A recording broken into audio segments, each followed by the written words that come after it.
जय महाकाल शिव गोरख मंदिर समिति के में आपका स्वागत है। आज हम बात करेंगे भैरव मुद्राओं की। भैरव मुद्राएं किस प्रकार से की जाती हैं और हमारे शरीर में किस प्रकार के परिवर्तन इनको करने से होते हैं। तो देखिएगा, पहली चीज ये है कि बहुत सारी भैरव मुद्राएं बताई गई हैं शास्त्रों में, हजारों के हिसाब से हैं, लाखों के हिसाब से हैं।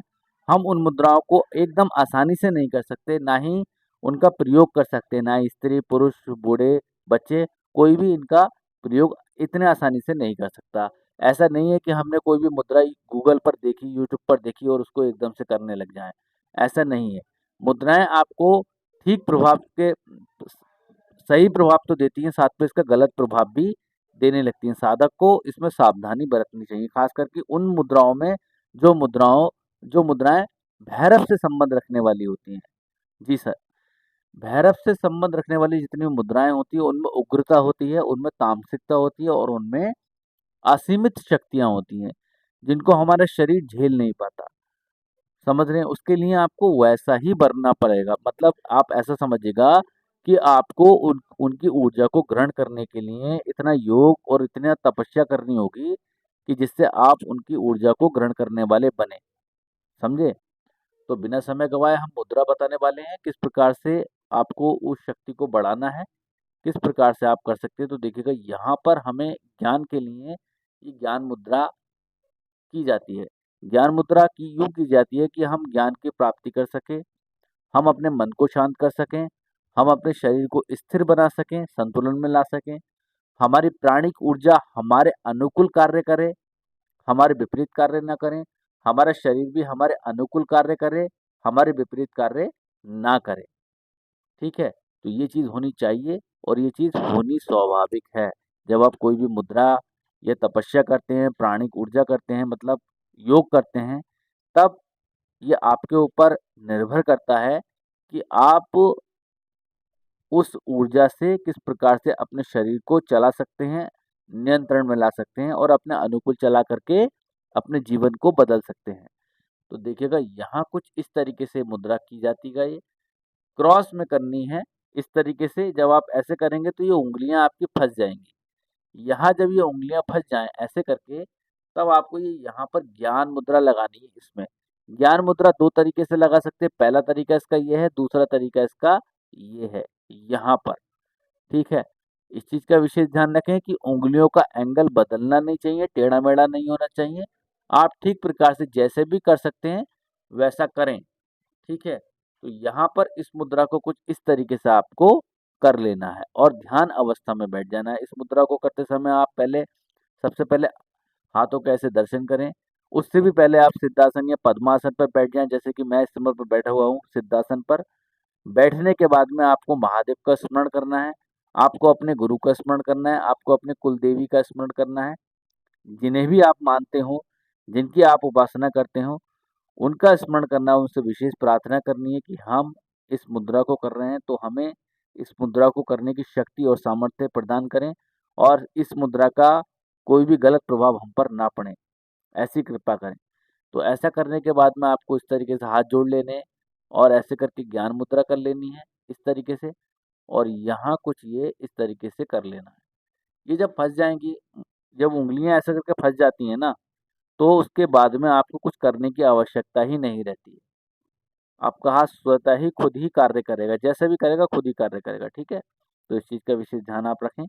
इसमें अपोज़िट साइड में कुछ ना रखें, केवल और केवल बीच में रखें और ठीक तरीके से अपने दोनों हाथों को चलाएँ, ठीक पोज़ीशन में होना चाहिए। यहाँ पर आप इस तरीके से भी कर सकते हैं, जैसे कि अभी इस समय पर मैं बता रहा हूँ करके। तो देखिएगा, जब आप इस मुद्रा को देखेंगे तो यहाँ पर एक बीच में ट्रायंगल का शेप बनना है, जो आपकी माध्यमा उँगली बना रही है, ठीक है? साथ में आपकी अनामिका उँगली है, क्रॉस में है, आपकी कंष्टिका उँगली है, वो भी क्रॉस में है। क्रॉस का मतलब क्या होता है? क्रॉस का मतलब होता है हमने सूर्य और चंद्र की प्रकृति को एक कर लिया। यहाँ पर हमारे हमने पृथ्वी तत्व के सूर्य और तत्व और चंद्र तत्व को एक कर लिया। यहाँ पर हमने जल तत्व के सूर्य तत्व और चंद्र तत्व को एक कर लिया। पहली चीज़ आप ये देखिएगा, पाँचों शरीर, पाँचों तत्व, पाँचों प्राण, पाँचों इंद्रियाँ इस तरीके से कार्य करती हैं। लेकिन इसके साथ में गर्म और ठंडे की प्रकृति इनके साथ ही चलती है। ठीक है? अगर पृथ्वी तत्व है तो इसमें भी गर्म और ठंडे की प्रकृति होगी, जल तत्व है तो उसमें भी होगी गर्म ठंडा, अग्नि तत्व की तो अग्नि तत्व में गर्म ठंडे की प्रकृति है, और वायु है तो वायु में भी गर्म ठंडे का है। तो ये आधार है जीवन का, गर्म और ठंडा। यही क्रम आरोही और अवरोही क्रम माना जाता है, यानी कि टेम्परेचर ऊपर की ओर और नीचे की ओर। ठीक है, आपने देखा होगा प्रकृति का एक नियम है, जब ज्यादा गर्मी पड़ती है तो टेम्परेचर ऊपर की ओर जाता है, जब ज्यादा ठंड पड़ती है तो टेम्परेचर नीचे की तरफ जाता है। ये एक विधि है, ये एक विज्ञान है। वैसा ही आपके ब्लड का सर्कुलेशन होता है आरोही और अवरोही क्रम में। अगर ये क्रम ना होगा तो जीवन नहीं चलेगा। इस चीज का विशेष ध्यान आप रखें, इस मुद्रा को करें। इस मुद्रा को करते समय आपको महादेव का मंत्र जप करना है, माता दुर्गा का मंत्र जप करना है। जिस भी देवी का जप आप कर सकते हैं उनका जप कीजिएगा। इस मुद्रा को करते समय किसी भी प्रकार की कोई भी असावधानी नहीं होनी चाहिए, आपके मन में किसी प्रकार के कोई भी विकार उत्पन्न नहीं होना चाहिए, यही इसकी सावधानी है।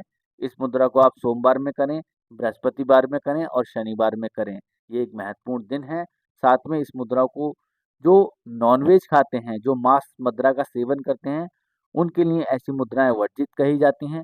कहा जाता है जो मनुष्य ऐसी मुद्रा करते हैं उनके साथ में गलत परिणाम स्वतः ही उन्हें ही प्राप्त होने लगते हैं। उनका जीवन अस्त-व्यस्त होकर के दरिद्रता की ओर बढ़ने लगता है। ठीक है, तो इस मुद्रा का बेनिफिट आप लें, लंबे समय तक इस मुद्रा को करें तो ज़्यादा आपके लिए अच्छा रहेगा। साथ में एक चीज़ का विशेष आप ध्यान रखें, वो ध्यान क्या है? वो ध्यान हम ये बता देते हैं। देखिए यहाँ पर जब आप इसको करें, इस तरीके से करें, यहाँ करें, तो यहाँ दबाव होना चाहिए। ऐसा ना हो कि आप ढीलेपन से मुद्रा को करें। दबाव पूरा होना चाहिए ताकि जब आप लंबे समय तक इस मुद्रा को करें, यानी 12 मिनट करनी है, अधिकतम सीमा इसकी 12 मिनट है। 5 मिनट से शुरुआत करनी है, 3 मिनट से भी शुरुआत कर सकते हैं, 3 मिनट से लेकर के 5 मिनट, बढ़ा करके 7 मिनट और 7 से 12 मिनट ऐसे कर सकते हैं। ओम का मानसिक जप इसमें कर सकते हैं। अगर आपको विशेष मंत्र शक्ति का जप करना है तो इसमें जो विशुद्धि चक्र का विशेष मंत्र है उसका जप करें। अनाहत चक्र का मंत्र जप भी कर सकते हैं। अनाहत चक्र का जो बीज मंत्र है वो याम है। ओम ह्रीम याम ओम, इस तरीके से जप कर सकते हैं। ओम ह्रीम आम या फिर छाम ओम का जप कर सकते हैं, या हाम ओम का जप कर सकते हैं। साथ में आप ऊ का जप कर सकते हैं, या फिर आप ओम का मानसिक जप कर सकते हैं। ध्वनि वाले जप भी इसमें कर सकते हैं। ये आपके ऊपर निर्भर करता है कि आप कौन सी शैली को अपनाते हैं। ठीक है, ये आपके अपने अनुकूल, अपनी साधना के अनुकूल है। लेकिन ये आपके जीवन में बदलाव लेकर आएगी। कई सारे बदलाव आपके जीवन में हो जाएँगे। अगर आपके मन में स्ट्रेस चल रहा है, अर्थात आप परेशान हैं, लंबे समय से परेशान हैं, तमाम सारी चिंताएँ आपके मस्तिष्क में घेरा घेर रही हैं, तब आप उनसे सभी से मुक्त हो सकते हैं इस मुद्रा को करते समय। तो इस मुद्रा की साधना करें, लंबे समय तक इसकी साधना करें, आपको सुनिश्चित इसमें सफलता मिलेगी, और आप स्वतः ही खुद ही 2-3 दिन में कमेंट करेंगे हमें कि गुरुजी इसमें लाभ हमें हुआ है और अधिक लाभ हुआ है। अगर हमारे चैनल पर आप नए हैं तो हमारे वीडियो को शेयर करें, सब्सक्राइब करें और लाइक करें और अधिक लोगों तक पहुँचाएँ, जिससे और लोग भी इसका फ़ायदा ले सकें। तो मिलते हैं अगली वीडियो में एक नई मुद्रा के साथ में, तब तक के लिए जय महाकाल।